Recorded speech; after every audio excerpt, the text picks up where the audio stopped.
Simply economic, simply simply economics. Big ideas made small. Everyday money talk for any mind at all. Simply economics. Learn fast, feel smart. One quick listen and you're ready to start.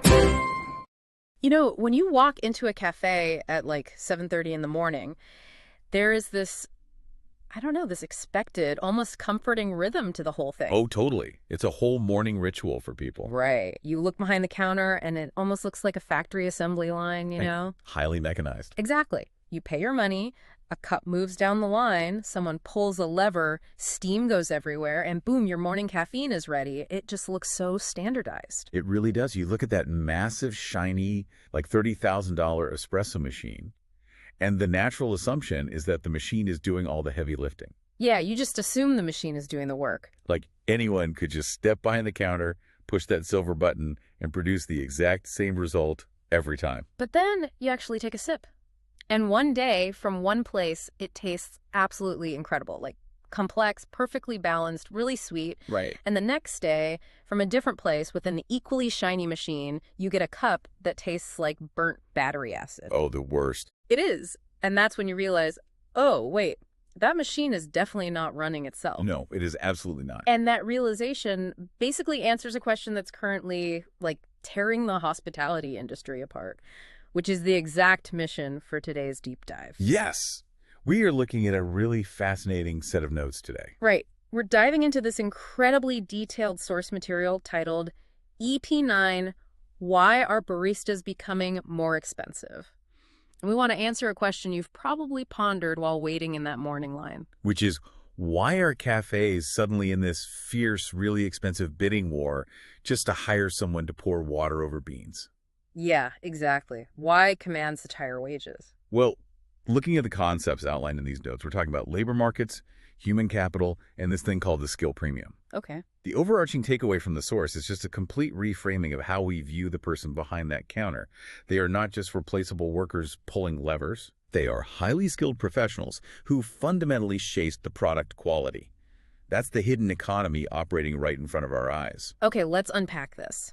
Because to really understand this bidding war, we first have to fundamentally change how we categorize their skill set, right? Yes, exactly. We have to move away from thinking of this as basic, unskilled labor and start looking at it as human capital. Which is a big shift for a lot of people. It really is. I mean, usually when people hear the term human capital, our brains immediately go to, say, software engineers writing complex code or surgeons. Right, people with decades of incredibly expensive formal education. Exactly. But the source explicitly equates coffee-making skills with human capital. Yeah, it does. So it's kind of like, think about a home cook using a microwave versus a trained culinary chef, right? That is a great way to look at it. With the microwave, you literally just push a button. But the chef, that's an acquired, highly valuable asset. It's not just pushing a button. What's fascinating here is what that human capital actually looks like in practice.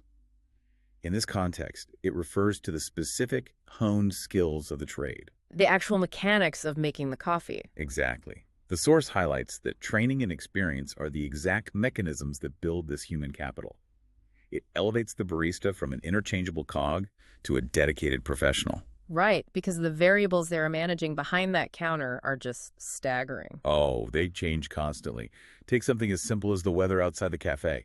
Coffee beans are highly hygroscopic. Wait, hygroscopic, meaning they act like little sponges absorbing moisture from the air. They do, yeah. So let's say it starts raining at 8 in the morning during the huge rush. Okay. The ambient humidity spikes, and the coffee beans instantly swell up with that moisture. The barista suddenly has to adjust the grinder's burrs by micromillimeters, completely on the fly. Wow, just because it started raining. Exactly. If they don't recognize that environmental change and make that mechanical adjustment, the hot water from the machine will just pull through those swollen coffee grounds entirely too fast. And that's how you get the battery acid. Yes. Instead of a rich, syrupy espresso, you get sour, highly acidic water. And I mean, think about it. They are making those micromillimeter adjustments while a blender is literally screaming in their ear. Yeah, and delivery drivers are shoving phones in their face. Right. And a line of totally uncaffeinated people is just staring them down. It's intense pressure. And that's just the grinding phase, the training and experience required to manage all that. That is the human capital. And it completely redefines the hiring process, doesn't it? Absolutely. A cafe manager isn't just looking for a warm body to fill a shift anymore.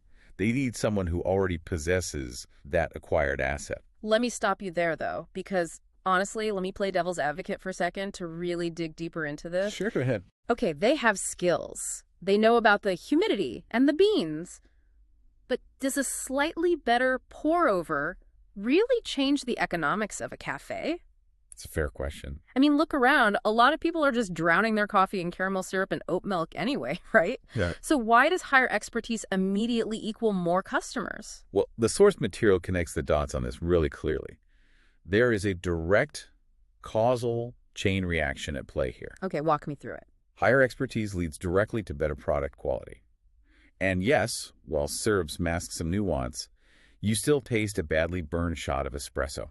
Fair enough, yeah. In a competitive market, that tangible increase in quality and consistency is exactly what draws in and retains a larger customer base. It's not a subtle shift. The skilled professional is the direct driver of foot traffic. Oh, because of the lifetime value of the customer. Exactly.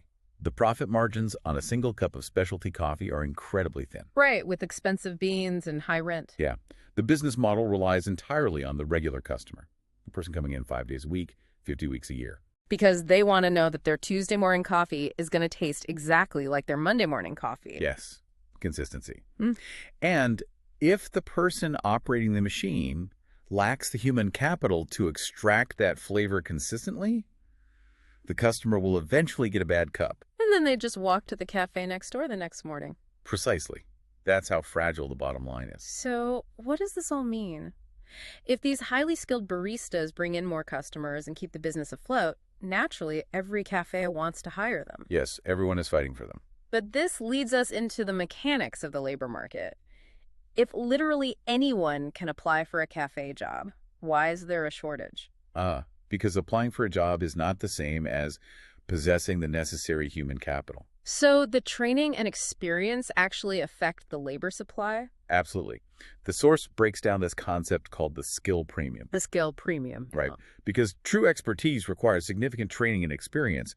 The actual supply of highly skilled baristas is inherently limited. Wow. You might get 100 applications, but if only 2 of those people have the human capital to step behind the machine and dial in the grinder during a rush. Then your actual usable labor pool is just those 2 people. Exactly. And if we connect this to the bigger picture, this limited supply in the labor market is the exact trigger that forces wages up.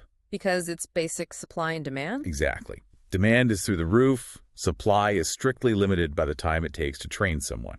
It's a bottleneck of time. You cannot artificially speed up the acquisition of experience, right? You can't just download it into someone's brain on a Monday. You really can't. And that forces the economics. You aren't just paying for an hour of time. You are paying a premium for a scarce level of skill. Which means cafe owners are essentially paying an access fee for that expertise. Yes, they have to pay the skill premium because if they try to cut corners with unskilled labor, they bleed regular customers. Wow. Okay, here's where it gets really interesting, though.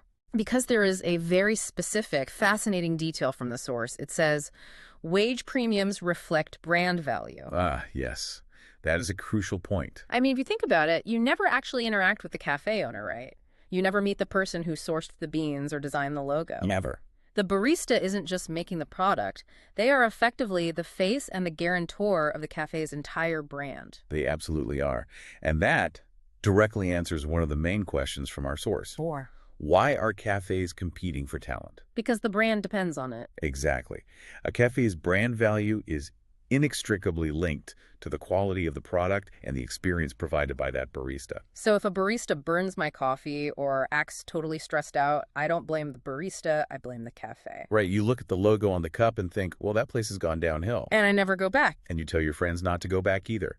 The brand promise is incredibly fragile. So paying that higher wage, that skill premium, is basically an investment in protecting and elevating the brand itself. It is brand insurance. When a cafe owner pays a massive premium to poach a top-tier barista, they're ensuring that the customer's physical experience matches their high-end marketing. That makes perfect sense, because if you lose your brand prestige, you lose your pricing power. You can't charge $6 for a latte if the quality is terrible. No, you definitely can't. It's a ruthless economic cycle, but it underscores the true value of human capital. So, bringing this all back to you, the listener, the next time you are standing in line and you hand over a few dollars for an artisan coffee, you aren't just buying a hot beverage. No, you're interacting with a very complex market. Exactly. You are actively participating in a dynamic labor market. You are paying for human capital, a skilled premium born from limited supply, and brand value. All of which is being delivered by a skilled professional who is literally shaping your morning experience. Dialing in grinders and managing chemistry on the fly, it's pretty amazing. It really is. And, it leaves us with a final thought to ponder that builds right on the source's logic. Oh, what's that? Well, if barista wages and these skill premiums are so deeply tied to human capital and product quality, what happens to the labor market and a cafe's brand value when highly advanced automated coffee machines eventually try to replicate that exact human expertise? Oh, wow. Yeah, because robotics are definitely entering the food space. Right. Can a machine ever truly replicate the human capital that commands such a premium?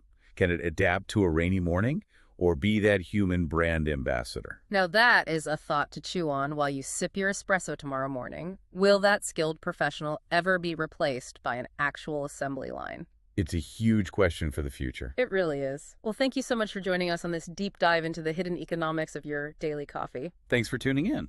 Next time you look behind the counter, just remember, you're looking at a masterclass in human capital. We'll see you next time.